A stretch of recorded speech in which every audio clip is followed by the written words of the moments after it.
கர்த்தருடைய வழியில் நடத்துவார். இஸ்ரவேலின் பரிசுத்தராயிருக்கிற உன் மீட்பரான கர்த்தர் சொல்கிறதாவது, பிரயோஜனமாயிருக்கிறதை உனக்குப் போதித்து நீ நடக்க வேண்டிய வழியிலே உன்னை நடத்துகிற உன் தேவனாகிய கர்த்தர் நானே. ஏசாயா 48:17.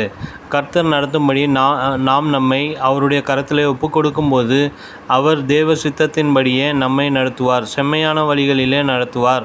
அவர் நடத்துகிறார் என்றால் கூடவே இருக்கிறார் என்றுதான் அர்த்தம். ஆகவேதான் தாவீது ராஜா, நான் மரண இருளின் பள்ளத்தாக்கிலே நடந்தாலும் பொல்லாப்புக்கு பயப்படேன், தேவரீர் என்னோடு கூட இருக்கிறீர், உமது கோலும் உமது தடியும் என்னை தேற்றும். சங்கீதம் 23:4 என்று சொன்னார். இன்று மனிதன் தன்னைத்தானே நடத்தி கொள்ள முயற்சிக்கிறான்.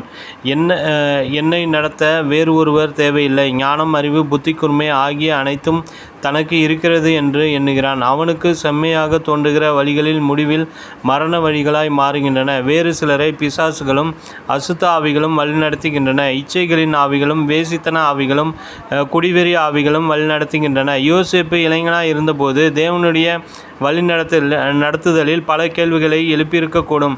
ஏன் என்னை என் சகோதரர்கள் மீதியானியருடைய கையிலே விற்றார்கள்? ஏன் நான் எகிப்துக்கு வந்தேன்? போத்திபாரின் வீட்டிலே உண்மையுள்ளவனாய் இருந்தேனே, என்மேல் ஏன் இத்தனை அநியாயமான குற்றச்சாட்டுகள்? ஐயோ, சிறைச்சாலையிலே என் பிராணன் இரும்பில் அடைக்கப்பட்டு இருக்கிறதே. கர்த்தரோ என்னை நடத்துகிறார் என்று புலம்பியிருக்கக்கூடும்.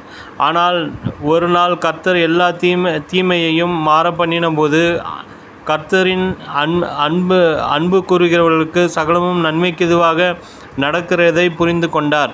எகிப்து தேசத்திற்கு பிரதம மந்திரியாய் உயர்த்தப்பட்ட போது மகா பஞ்சகாலத்திலும் தன் குடும்பத்தினரை போஷிக்க திராணியுள்ளவராய் விளங்கும்படி கர்த்தரே தன்னை நடத்தி சென்றதை புரிந்து கொண்டார். ஆகவே அன்போடு தன் சகோதரர்களை நோக்கி, நீங்கள் அல்ல, தேவனே என்னை இவ்விடத்திற்கு அனுப்பினார் என்று சந்தோஷத்தோடு கூறினார்.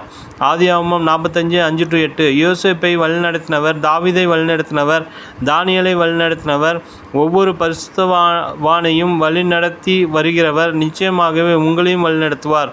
ஆகவே எங்கே செல்வது, யாரிடம் போவது என்று மனம் கலங்காதிருங்கள். என்னுடைய தகப்பனாருடைய வாழ்க்கையை திரும்பி பார்க்கிறேன். ஆரம்பத்தில் அவர் சிறிய மளிகை கடையில் வேலை செய்தார். பின்பு ஓராண்டு காலம் ஆசிரியராய் பணிபுரிந்தார். இந்திய அரசாங்கத்தில் வருமான வரித்துறையில் 16 ஆண்டுகள் வேலை செய்ய கர்த்தர் கிருபை செய்தார்.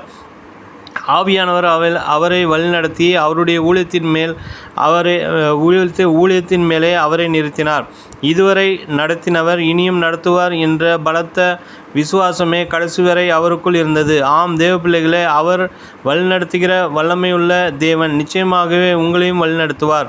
நினைவிற்கு, உங்களில் எவன் கர்த்தருக்கு பயந்து அவருடைய தாசனின் சொல்லை கேட்டு தனக்கு வெளிச்சமில்லாததினால் இருட்டிலே நடக்கிறானோ அவன் கர்த்தருடைய நாமத்தை நம்பி தன் தேவனை சார்ந்து கொள்ள கடவன். ஏசாயா 50:10.